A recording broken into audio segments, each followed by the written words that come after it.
Hi guys, it's Gracie from The Rooted Hearth, and if you're new here, I am on my journey to my forever homestead. And while last time we talked about finances, this time we're talking about skills.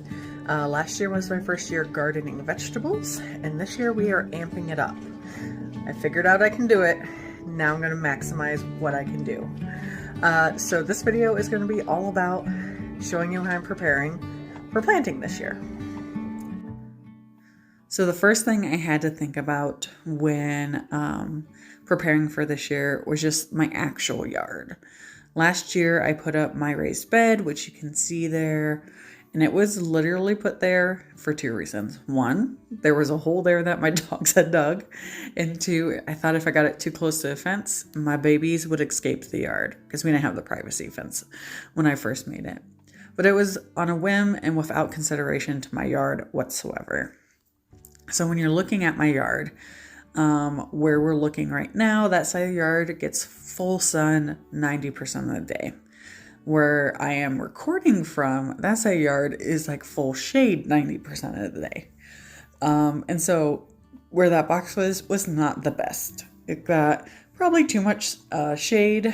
And then also, I learned very quickly that I needed to cover and protect my plants, because my little baby girl, Moira, the one who is playing with Lulu right there, is a tyrant. And if she can get her paws into it, she will dig.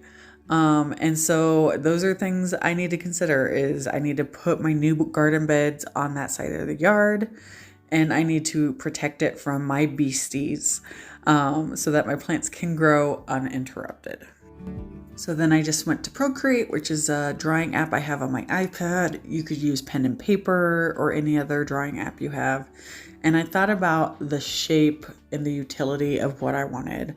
And I came up with this. I want a little island in the center. I want to be able to walk around it.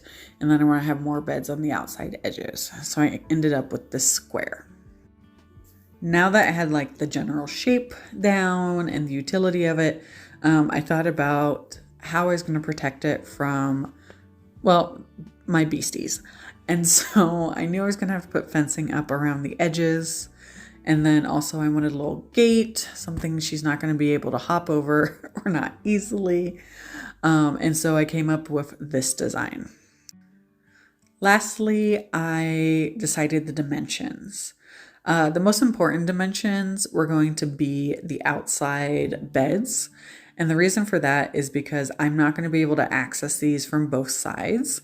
So I need to be able to span across and reach all the vegetables, all the plants growing fairly easily. So I measured my arm, did some test stretches and whatnot. And so I came to the width of 2 feet. I figured that's a good amount of feet. I should be able to still access everything I'm growing. From there, I looked at the center, and I decided the center should be 4 by 4. Again, depending on which side I'm on, I'll be able to reach 2 feet in, and I'll be able to walk around it.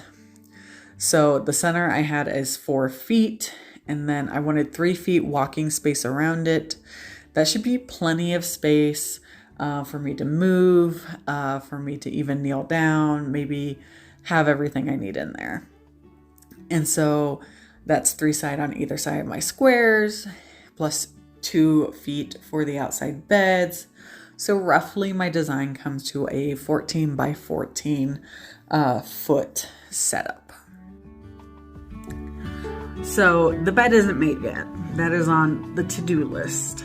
But until it gets done, we have other things we can be working on. And one of the things is starting seeds inside. Iowa has a fairly short growing season from what I know, versus California, that's warm all the time. And so to make the most of the growing season, there are seeds I can start inside. So once that last frost hits, which is apparently May 1st, why so late, Iowa? Then I can just plant them in. So to prep that, I had to develop a little grow area. So, to start with, I got this shelf. I got it from Amazon for roughly $43, and I'll link this stuff below. And then I also got 4 2-foot grow lights to go with it, and those were roughly $35 altogether. And so what you're going to be seeing me doing is I have these zip ties, and I am creating loops so that I can slide the light in. And then once the light's in there, I'm tightening it up so that it is secure. So once everything's tightened, I was able to power the lights, if you will. This set came so that each individual light could have its own power cord that would plug into an outlet. It also came with these cords that connected the lights, and then you only have to have one power cord that goes to one outlet instead of 4 power cords to 4 outlets, which is great. My basement does not have a lot of outlets, so maximizing that is fantastic. Once everything was connected, I was able to plug it in, and with a little push of the button, voila, the grow lights worked. The very last thing I did was take zip ties and secure the cords to the sides of the shelving and then trim them so they were just nice and neat. I eventually did cover this with some blankets just so that, not blankets, with some fabric so that it was mostly covered, but then I had a flap that I could pull up and down. And this is so, again, my dogs can't interfere with it or anything like that. Also, if I have the lights on and it's like nighttime, it won't affect anyone. With my grow station ready, then I could start thinking about seeds. I ordered these, I think late December, and so they came like the first or second week of January, and I ordered seeds from 2 companies, Michigan Gardener, which you're seeing here, and Burpee, which didn't come for this video. I literally just got them in the mail today. Jumping in the middle of this video, because why not? I have one goal for my garden this year. Well, I guess 2. One, that it is bigger and I get more produce than I did last year. And then 2, I want to have all the ingredients, and hopefully an abundance of which, that I can make salsa.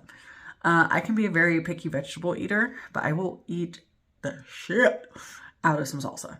And so I'm like, what a great way to kick off this homesteading stuff if by making something I thoroughly enjoy. So a lot of those vegetables in there were picked with the intention of making salsa. So yeah.